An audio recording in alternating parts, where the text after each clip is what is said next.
because we managed to capture, and also it's a new development area. So there were a lot of new patients who wants to have their own general practitioners, so that's how we built up our place. And we noticed that after 9 years, that clinic is too small for us because we see quite a number of patients. And we went to Gamuda. Gamuda was the developer in Kota Kemuning. So they actually, we spoke to them and we told them we need a bigger place. And they actually gave me a corner lot, which is about, it's about 8,000 square feet around, total 8,000 square feet, 3 floors. And yeah, from a small clinic, you're coming to a 8,000 square feet clinic. Finance was very important. No matter, I thought my dream is not to just be an ordinary GP, be something better, a GP which is equal to the specialist.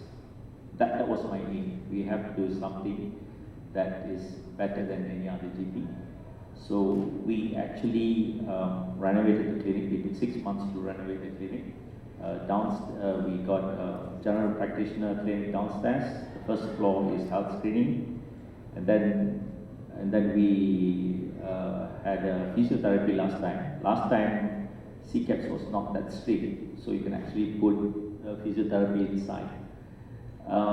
Then, because of orthopedic background, so I actually put in a physiotherapy there. But then, after a couple of years, after 6 years, we bought another building. So we extended from 3 rooms to 5 rooms with 2 treatment rooms downstairs. The upstairs, we put in more facilities for health screening. And then physiotherapy, we moved to the 3rd building. So we bought another building. So that building is just for physiotherapy. So what I'm trying to say here is a GP, we can do a lot of things actually. We are not there to see just cough and cold. There are a lot of things that we can do. Me and Kanthan, we actually did a postgrad diploma in diabetes, where when we start our clinic at a new area, initially the parents will bring the children, and after 20 years, you will not be seeing the children anymore. Right? Your business automatically will drop. So what I did, I know that this is coming, so we actually went and did postgraduate in diabetes, where we manage the non-communicable disease of the parents who actually brought the children earlier. So the business never dipped. Initially was pediatrics, now adult, and also because there are industries around and all those things, we also send our doctors to do OHD. We've got a few doctors who have done OHD. We have got a few doctors who have done wound care as well. So we have to always look for opportunity. We should not just end there. Thank you. And as we go on, both of y'all, how many clinics does Qualitas have now? In Malaysia, we manage around 150 clinics. 150. And also in Australia and Singapore. Right. Australia, we're the second largest in the East Coast. About 200 doctors, and in Singapore, we have about 40 clinics and 6 medical centers. I see. And Dr. Shaik? I have only 10. Yeah. Okay. Only 10. Yeah, all mine. I'll come back to why I asked that later. Okay, Dr. Ramon, tell me one metric that tells you a clinic is a business first, or not. Interesting question, Kanthan. I think I shared this with you earlier. A clinic is a business if it's sustainable and it's able to finance its presence by itself. So it's a business because it is a financial transaction and the bottom line. So in any business, it's all about the bottom line, whether you can be selling nasi lemak, or you can be running a clinic, or you're running a hospital. It's always about the bottom line, that you're profitable after managing the cost and looking after all your workers. You are able to still stay afloat. So that is when a clinic is a business. Okay. There's something I used to do when running my practice. So, half a day I'll tell my staff, I'm just going to see my patients. I'll wear one cap and I'm just going to be the doctor. And then after 1 o'clock, only then you're allowed to bring all the problems to me. Because it's a little bit difficult for the brain to do both, So, wondering how you guys sort this part out. Okay, I'll share that first, my side. I think the difference between Datuk Shaik and Qualitas is Datuk Shaik owns his whole company. So 10 clinics for one man is a lot more than a large corporate owning 150 clinics. Right? I'm not a business owner, I'm part of the business plan. But in Qualitas, the more the Qualitas has grown, of course, Datuk Dr Ameen was our founding chairman and still our chairman. The concept was that there's only so much a doctor can do. As you run your own clinic, I'm not sure how many of you are GP business owners, there's only so much you can do on your own. I think Dr. Shaik will be able to share with you as he has grown. He's also had to employ accountants, IT managers, HR managers, etc. So what has happened is the growth of Qualitas is that we focused at the doctor. All of us got our MBBS, and the MBBS stands for Bachelor of Medicine, Bachelor of Surgery. It doesn't stand for Bachelor of Business, or Bachelor of Accounts, or Bachelor of Finance, or IT. So it's about getting the right people to do the right job. And in Qualitas, what we offer to the clinics is an acquisition. We've grown by mergers and acquisitions, and whereby the doctor focuses on what they do best is to see the patient, constantly maintaining the value with the patient, whereby the back end is looked after by finance people, by operations staff, etc., so that the doctor's focus is on the patient. So to answer your question, medicine by itself is not a business. Medicine by itself as a doctor-patient relationship is not a business. Because if you see your patient as a business, you are not doing justice as a doctor. Because then you are thinking of how much I can make money, how much is the dollars and cents from this patient. And that clouds your management of the best care for the patient. But if you treat the patient as a doctor, the revenue that comes from it is the business that you will enjoy from. And how you manage the revenue that you get is managing the medicine as a business. Do you understand that? I think a lot of problems that we have today under the stresses that we have from the regulatory and from ministry is we look at every patient as an opportunity to make money. And that clouds our judgment on how to manage the patient as a doctor. We need to provide value for the patient, we need to provide good consult, we need to provide all the options available for the patient, regardless whether he's able to afford it or not. And only then, after all the options are discussed, can you then say what's best for the patient financially. And that is the business side of it, managing the cost of the business, managing the finance side. How about you, Dr. Shaik? Okay, I'm a single GP. Yes, Dr. Ramon is right. It's the way how do you see your patients and how you consult your patients and getting the patients come back to your place by word of mouth and all those things. But end of the day, every GP here was sitting down here. Your clinic is your business. Yeah? So you will somehow do something to actually increase your business. So the only thing that how are you differ from the other clinics around your neighborhood? That's the very important thing. That's where the patient is going to look at. What are the facilities that you have? How fast is your results? It actually starts from the beginning. Even how you train your staff to talk to the patient. That is also very important. You know, if the staff is not trained properly and do not talk to the patient properly or they are rude, you're losing them. Although the doctor is good. Yeah. So there are a lot of factors actually. So end of the day, all GPs we are actually doing business.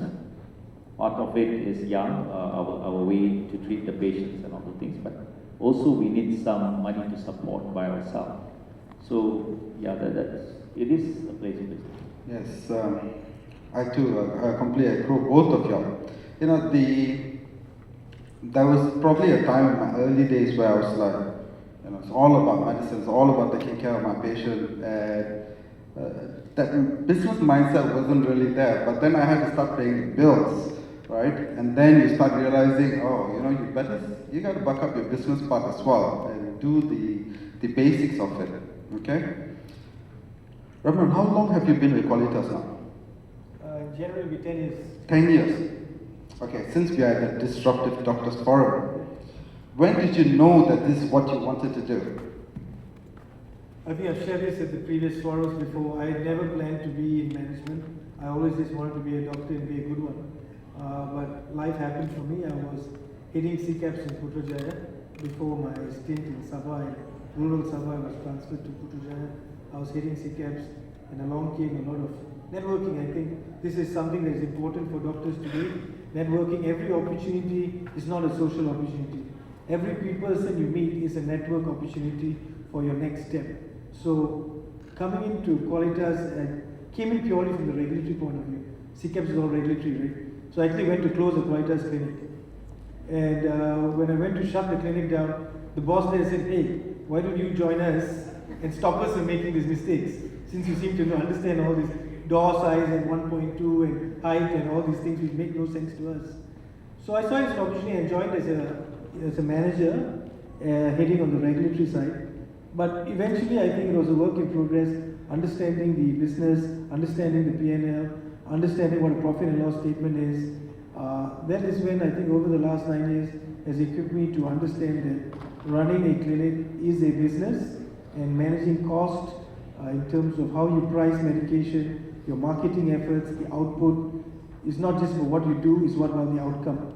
It's always about the outcome, and you need to understand what is your outcome before you plan your strategy beforehand. So yeah. Okay, coming to that, okay, so looking at the business part of it, P&Ls, marketing, customer acquisition costs, customer service, HR, growth levels, risk rewards, and decision-making skills. All these are what makes the clinic business thrive. From both of y'all, tell us something here that is vital that every clinic owner should focus on. Just a few inputs. I know this is a big topic. A few things that you could touch.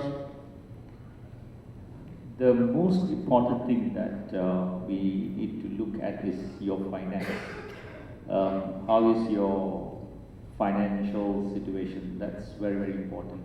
Now, I'm sure you have seen, so many clinics opening up their branches one after another, and some of the branches are not even doing very well.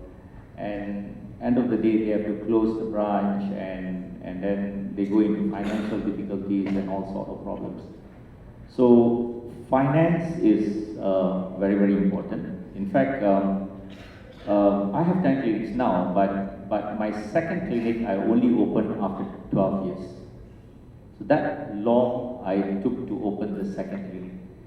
I was actually building up my primary clinic, the main one. Yeah. So until today, that clinic is very, very important clinic. That's the highest income clinic of all my clinics, because I sit there all the time and I concentrate on all the aspects. Besides finance, HR is also important. But HR is only when the business is big, when you have a lot of staff and all those things. Every doctor should know a bit of HR thing. You must know something about HR. Otherwise, your employees may take you for a ride if you do not know that thing. So, in that 12 years, I was managing alone. There is no HR, nobody. I was managing myself. I bought a book and read everything. Then I go to Pejabat Bureau, and when I'm sure all of you would have faced all this kind of problem with your employees, with all kind of things. And now we have our own HR specialized in this, so I've got no headache at all. They manage everything. Right? So that's one thing that we need to know. Now another thing is marketing. Clinic business is very, very competitive now, and some of the marketing that the doctors do nowadays are so cheap and so downgrading. Right? I don't know whether you all have seen some recently on a certain weight reduction injection that just came out. The way they do marketing in TikTok is there's no professionalism at all, right? So we have to do marketing in a very different way, in a very professional way, not a cheap way like that. They may have that kind of patience for them, but our professionalism is being spoiled by those kind of things. So we have to do a very intelligent marketing, and then your prices of medicines, how you will price them, that's also very important. And today, 20 years ago, it's so easy to actually give medication to the patient, no problem. But today, with the TPA and all those kind of things, we are quite sure that we will be suffering in the next few years. Right? We may lose patients for a lot of non-communicable disease medications where we are not able to prescribe to them. Right? This is going to be a big problem for us because that's where we are making a lot of profit. So we have to look into all these things very carefully. And if we are losing the patient there, how are we going to get patient? What are the ways that we can get patient to our clinic? So we have to think in your locality, what is the important thing? What are the age group of the patients in your place? And what services that you can do to attract the patient to your place? So these are the very important things to actually get them to come to your place. Yeah. Okay. Yeah, I think it's also very important. What Dr. Shaik mentions is all very true. But I think today it's been the rule of thumb from those days: location, location, location. Where you pick up your clinic. A lot of doctors today, because I was in CCAPS and I saw all the applications, I used to ask the doctors, why did you pick this space? Dekat rumah. Dekat rumah mentua. Senang mau jaga anak. Cantik. Cheap. See, these are all practical issues, it's correct. But this does not make business sense. Right? So sometimes you've got to understand that if you are in this role, if you're going to open up a GP clinic, today we are treated as a business. Right? You have to pay Cukai Taksaran, your license, your signboard, you have to register with the local council. You've got to be very acute in why you are picking the space. You've got to see, you cannot say there's no clinics here, so I'm opening a clinic. Because tomorrow another clinic is going to open next door. And you cannot cry about it. Right? You cannot, because there's no zoning for clinics. Right? So your sales might be 100,000 today, the clinic might open next door, and you might be slashed by 30%, and you cannot cry about it. Right? So your location has got to be purely on your business acumen, on what makes me the best doctor. What is I can offer to people. I'll give you an example. I had a friend from med school. She was a lady and she was working in Taipei in the Clinic Kesihatan. But she had such a business idea that she wanted to open a GP clinic and she wanted to make it a maternal health clinic. She got into Clinic Kesihatan in Taipei, became the maternal officer there, and seeing 100 patients a day. She saw 100 patients a day for about 3 years. Built up a reputation, knowing that a patient can only do 3 normal scans in their maternity in the Clinic Kesihatan. Built up a strategic plan, opened up a clinic, bought a 3D machine, got trained in it, and provided every input to all the patients. You can see me next month in my clinic. She does a turnaround of 4,000 to 5,000 a day. Patients, because she already got the market. So what I'm saying is, not everyone can do that, but she had a business plan that who was the targeted audience. I've got a friend of mine who opened up when I was in CCAPS. He opened up a clinic in a foreign dormitory, foreign worker dormitory. Right? He's not even running the clinic, but he got a doctor who can speak Urdu and Hindi. He set up the clinic very fast, all made of plywood, chat putte. Just made CCAPS, in 1 month he got his license. Right? He fast-tracked everything. He put a doctor there catering purely to foreign workers. Buso lah, you know how he is. Right? You know how informal visits. Right? But it doesn't matter. Oil pain, it is oil pain, so senang tak stay. But foreign workers speaking Hindi, speaking Urdu, Usi, all cash patients. Right? So it's a business model. All I'm saying is, if you go into business, you have to be strategic. What am I doing this business for? Who are my patients? What is the demographic I'm looking after? Tak guna pergi Monkiara lah, Mauchari lah. It's a nice location, cantik view. I got my clinic, $500,000 ID. Are you going to get back the return of investment for all of that? You won't, right? So again, patient location. demographic, are you a TPA patient? No point getting TPA kind of clinic, but your clinic is in Batam Tajuntai. Who is the corporate there? Right? But if you open in KL, you need the TPAs. So are you going to, do you have the power, do you have that tenacity, do you have the perseverance to go knocking on PMK, AIA, EMAS, Prudential, everybody and getting that? Do you have the bandwidth to last 6 months while waiting for approvals? Is your clinic going to be a corporate-based clinic? So this is very, very important before you take that loan from Bank Rakyat for $200,000 or $300,000 to set up your clinic. Be very clear, bukan because rumah mentua dekat boleh jaga anak, because dekat pada saya, because father gave me this place. No.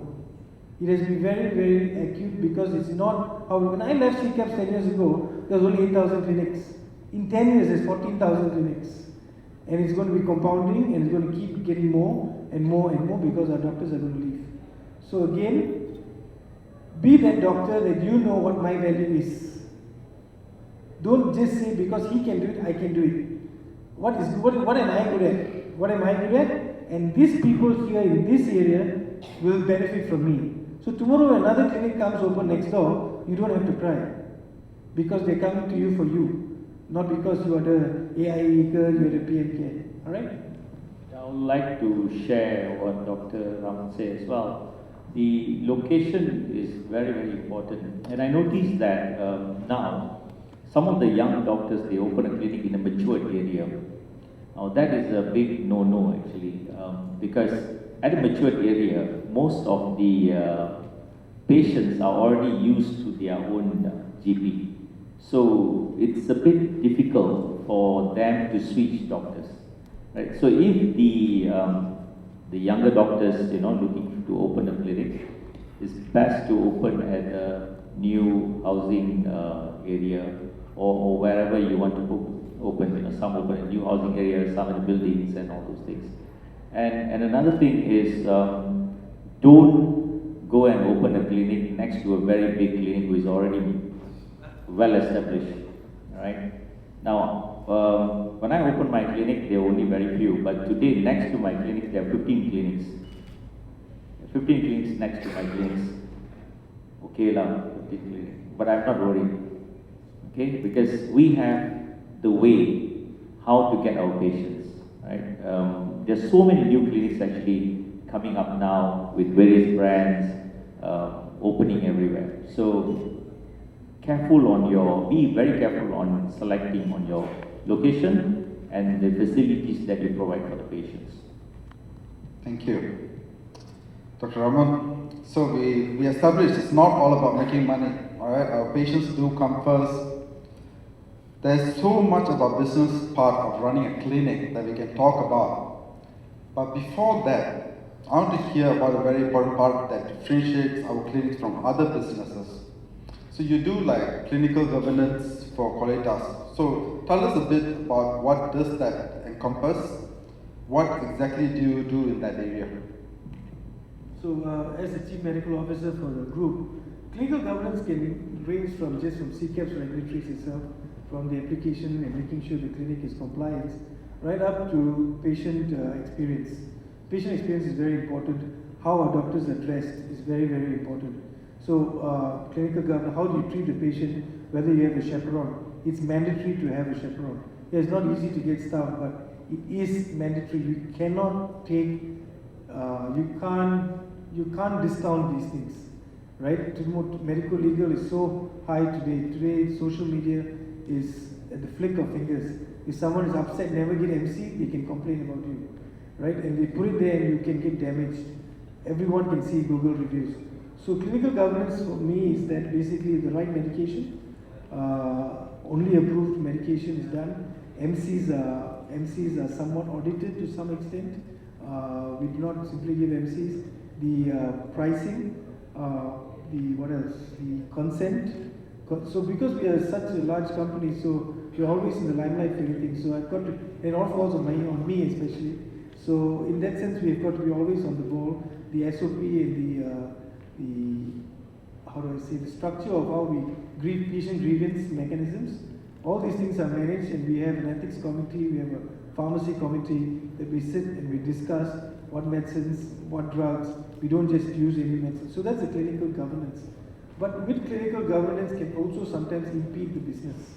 For example, the use of Saxenda, Ozempic, Monjaro, these are all things being mentioned today, right? So where does it fall on us to use these things? Because as long as we follow a guideline as NPRA is approved, the Medical Device Authority is approved, we take that as a yardstick.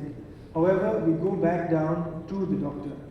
We may be a large organization, but we always go back to the doctor because the doctor is the one who's servicing the patient. Not me, not Dr. Junaidi, not Dr. Ameen, but the doctor who's attending to the patient is whether that doctor is comfortable or confident to do that service. So no point saying you must do circumcision or do a TNS when he doesn't know how to do a suture. So that is where the doctors need to always practice self-regulation to some extent, so that the larger picture clinical governance is easier. So, I mean, you mentioned a lot of things there, clinical governance. Name me two of the top medical legal risks that you've seen over 10 years. In my early years, I think the biggest one that I faced was that, I think all of you will face it when the doctor is not there and you're getting a locum doctor. And we leave it to our girls to hire a locum doctor. Right? And so I'll be very open with you. They hired a doctor who was bogus. Right? And she forged, APC, used somebody else's APC, and she used that as her APC. And she was just a medical student, or she had just graduated and she had not even done housemanship yet. And so she treated a child for URTI tonsillitis, and I think the dosage of medicine was correct, but she had given, I think, Piriton or something that was not, maybe slightly above the required dose. As a 5-year-old boy, and what happened was, when the father was unhappy, I get the call. I always defend my doctors, right? The choice of medicines, etc., will always be defended by the doctor. So I will always defend my doctors. But immediately when I checked that this doctor was a bogus doctor, the liability was immense. Because it falls on you. It falls on you as the hiring doctor, as the APC, and the CR holder of the clinic. It falls on you. It is not the nurse's fault. The doctor is something else. But you, under license, under the Peraturan, you hired a bogus doctor, you are liable. So that for me was a big issue. And so I could not defend this doctor anymore. So what I had to do for the next 5 days, because the patient, what happened is the child went to SJMC, admitted, and as all specialists, they belittled the GP management and said, oh, GP over, didn't treat correctly, didn't do this, didn't do that. Father was upset because his business trip was postponed. It gets escalated. I spent the next 5 days in SJMC, sitting with the father because I couldn't afford it, taking a case to CCAPS. All because of one irresponsible action by one doctor and one careless attitude by my nurse. Because they're under pressure, they have to get the locum, right? And if they can't be locum, they'll get whoever comes. So these are all the pressures of running a business. The liability ends still with you. The bottom line ends with you, right? So I had to literally spend the next 5 days cajoling this father, making him understand nobody means bad, everything is okay, don't worry, beli makan, duduk, so that he didn't complain to CCAPS. Right? So this is one of the pleasures of clinical governance with managing a business here. So were you successful in that? Very successful. He's still a friend of mine. Yeah, he's a friend of mine, but it wasn't the doctor did anything wrong, but she was wrong from the first point. Right? Okay, the next topic I'll talk about is between individual clinic and chain clinic. Does the OPEX go down as you expand? What will you centralize versus localize across branches and why? The individual clinic finance is very important. The chain clinics, there may be some partners there who can actually finance them or what. But for the individual clinic, the finance part is very, very important. And how you manage the finance is also very important. Usually for the individual clinics, when you go to the bank and ask for a loan, last time, yes, doctors are regarded as very good, they expect. But now today, no, yeah. Today, not as how it was last time. So, finance part may be a problem for the individual clinic.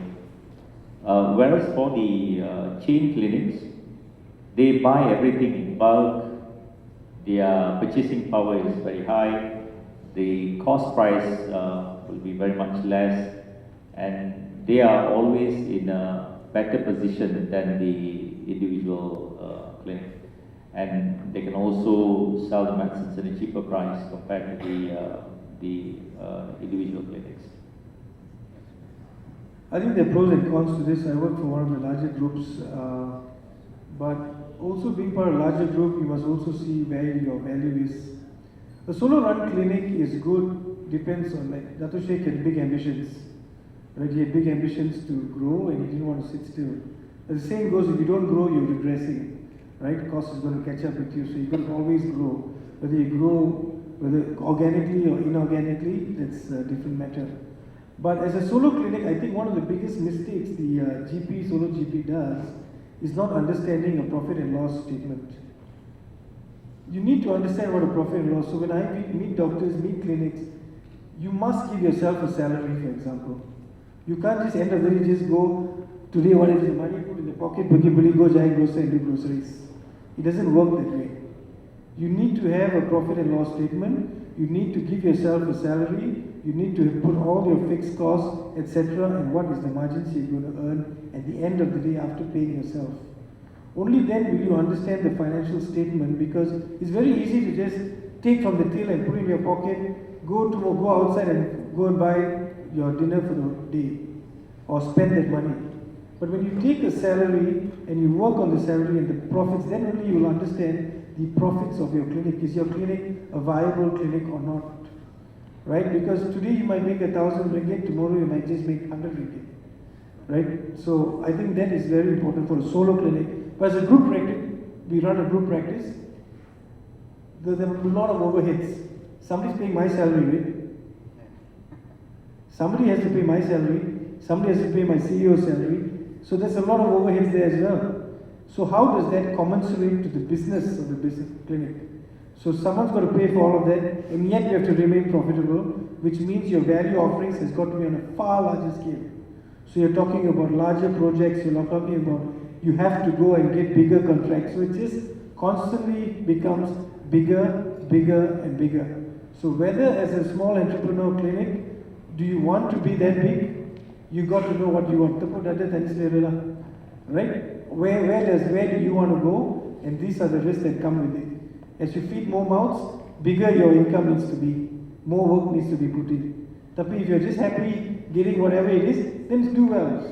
I think there are few clinics do very well in one clinic, do extremely well, take a salary for yourself, profitable, end of the year call Qualitas, we might buy you. Right? And you can flip it. Okay, so, a lot of people who came here to Disruptive Doctors, a lot of y'all are either starting new GPs or thinking about whether you want to do GP or go into something else. So, from what you can see here, with Qualitas and Dr. Ameen, you shouldn't have a scarcity mindset. Yes, the numbers are going up, 8,000 is going up to 14,000, but if you guys are here to learn, right? And if you learn the right things, you can actually achieve it. As long as you're the cream of the crop, you will always rise, right? So what I'm trying to get to here is upskilling yourself, the knowledge to learn your business. You don't have to go out there and do your MBA every day. Not everybody's going to have the time to go and do the MBA. But information is out there. Even when I wanted to do any simple moderating, right? What I did was 2 days, just watch YouTube. Just learn a few things here and there. So, and many other things, right? So information is freely available out there, and this is the age of information, right? Tell me guys, how easily and where should we go and look? Where can we go and get this information from? Other than YouTube. I personally don't think, I think as an entrepreneur, If you are running a business, you're an entrepreneur yourself. I can't speak as an entrepreneur, but I'm part of a journey of an entrepreneur company that is moving into a professional run one. Dr. Shaik, of course, is an entrepreneur himself. But I personally do not have an MBA, but I've been in the boardroom for the last 10 years, looking at P&Ls, and nothing better than experience. But I think today there are a lot of diplomas out there. I think for the doctor today, I think basic financial understanding is very, very important. How to manage your finances, right? Because I was in CCAMS when I saw doctors come and apply, and 2 years later they come and give me borang EU tututup. I see their financial statement, bank rakyat 250,000 loan, at the end there tinggal RM50. Clinic belum buka lagi. And they haven't paid, they need to pay back the loan, they need to pay so many things back. So it's a struggle. So I think financial literacy is very, very important. And I think in my last time in Disruptive Doctors, there's 6 components of it. There's finance, there's IT, there's HR, there's operations, marketing. We are not trained in all these things. So I think even if you do small courses online, just to understand what it takes, even marketing, there's various kinds of marketing, digital marketing, print media marketing, social media marketing. There's so many forms of marketing because there are a lot of people out there who are willing to take your money for nothing.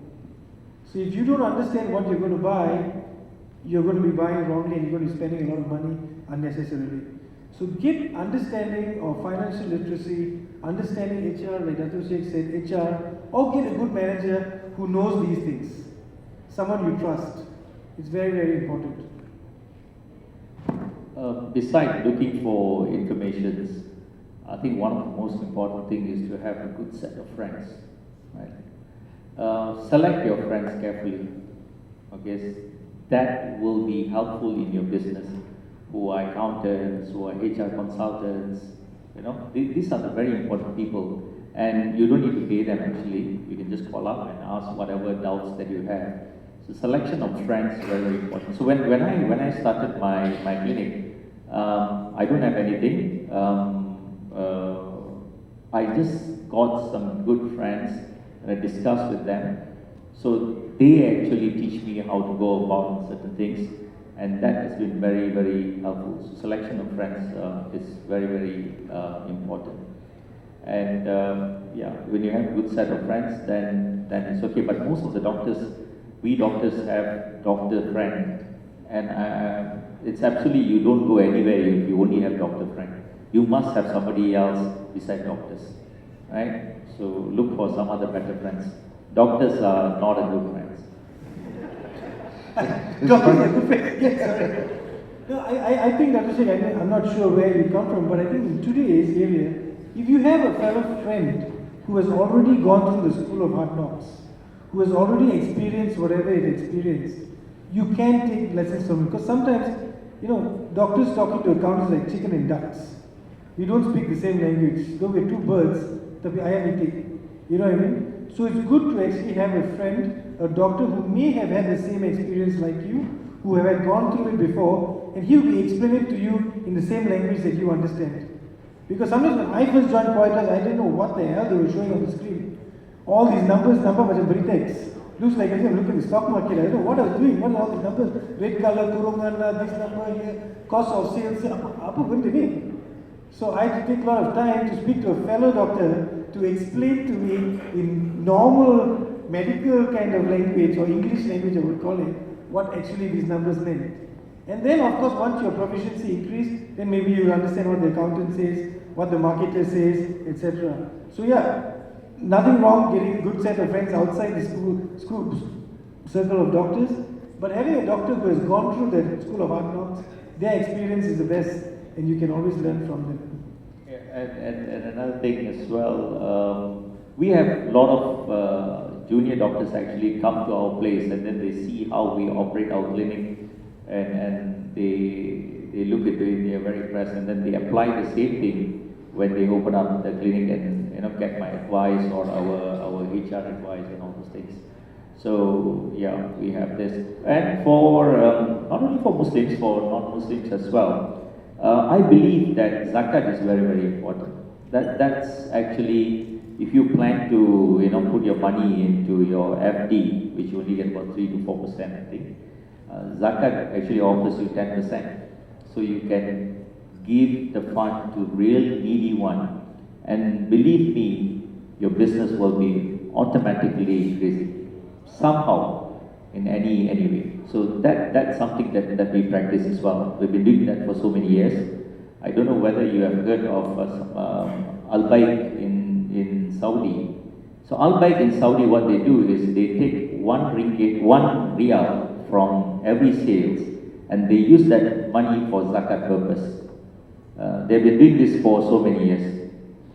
That is the same thing that we practice here as well. That's the same thing that I practice. For each patient, we take 1 ringgit, and that money we use mainly for zakat and sedekah purpose. So that is very important that you can look into, and inshallah, your business may surely will increase. Not may, surely will increase. It's funny you were saying that when sharing to a friend. So I remember after opening my clinic, I think it was 1 year plus down the line, and then I was telling my friend about how I was running the business and getting a tip or two. And then he asked me about P&Ls, and I was like, what are P&Ls? And he almost slapped me. It's like, you need to know what P&Ls are, and you have to review them on a regular basis.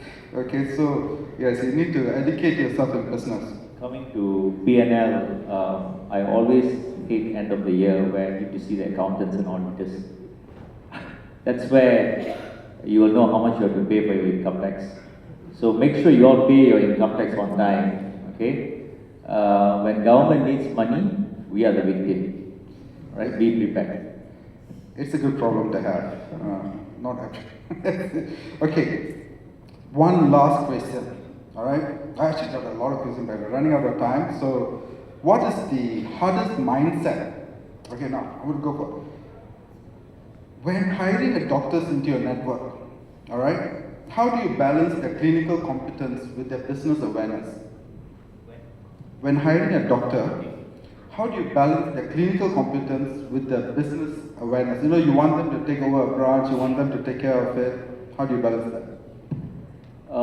We have a total of 22 doctors with us, and it is quite difficult to enter my clinic. You have to go through a few interview process, the few clinical sessions that they need to go through. Then the final part only, it will come to me, where I will select the doctor. So I have a few senior doctors with me who will actually look into them. So one of them is, let's say if we have a vacancy, let's say 1 vacancy or 2, we will probably call 3 to 4 local doctors to come inside. And they will have to do locum in few sessions for a few months, probably about 2 months.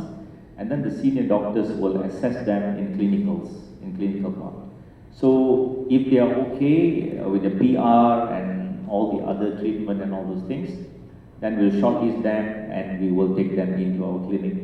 Now, they will be working under me at HQ. They will not be going to any other branch clinic, will be under me at the HQ for a couple of years. Then I will see what are their capabilities. Now, if they are capable to run a clinic, then we will actually open a clinic and put this doctor in charge in that clinic along with the other junior 2 doctors. And we will give them the target, what they have to achieve in 1 year. So this is how that we take them in. And most of our doctors, once they come in, they don't leave. They are always with us. So we have doctors for 15 years with us, 10 years, 12 years. That's quite common. The doctors are always with us. That's because of our training that we do. Of course, the salary that we give, which is higher than any other clinic, so that they will not go to any other clinic. And then the bonusing scheme that we give to them as well. So this actually keeps them with us. And also, once they are with us for 10 years, if they are Muslim doctors, we will send them for Umrah. If they are non-Muslims, we'll give them a certain amount to spend, and they will be managing the clinic well. So basically, we do not have any problem with our doctors. Most of the time, the problem that we have is only with the staff. That's because the hospital always offer higher than the clinical. So we always lose to the hospital, not to other clinics. So this is the only problem that we have. Yeah, so the question, clinical competence versus financial literacy. I don't expect any of the doctors, if depending of course where they come from. As I said, we've got 104 doctors currently on the payroll. Of course, the process is not as granular as Datuk Shaik. He has the luxury of going through that process. Ours is almost a need-to basis. Within 3 months, if they leave, we need to hire. Many years ago, there was a dearth of doctors, so we took in almost anyone who had any relevant clinical competency, but a 2-step process of an interview and a quick questionnaire and such. Assessment of clinical competence is extremely important. What I personally felt, there was a bit of a lag due to the households during the time of COVID, where they did not have enough exposure to patients. So clinical competence is paramount. Once they join us, then we have an onboarding process on the financial literacy. Because I cannot expect a doctor from a non-clinical background, that means purely clinical hospital. Understand, if they have, it's a bonus. But what we do is a quick onboarding process to understand what the cost of sales means, how is it when you manage between generic and original, why is it important to investigate. But I think the focus for me personally is always been providing the best value to the patient. Knowing who you are as a primary care doctor, investigating, because I truly believe that dispensing separation will happen, and we cannot rely on medications as a point of revenue, and we have got to diversify to investigating more, doing procedures, upskilling ourselves. So skills generally are very important. AI may take away all your consultation stuff, but nobody can take away your skills. So setting lines, doing a drip, doing a suture, wound dressing, these are skills that can never be replaced. So I look for doctors with good hand skills. Yeah. Thank you, Dr. Ameen. That's a lot to absorb in the last half an hour. You guys come with a wealth of wisdom there. Okay, so please give a round of applause and thank them for all that they've learned in the last half an hour. Thank you.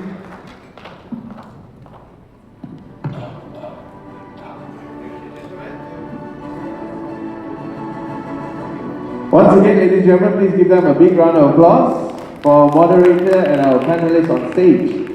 Thank you.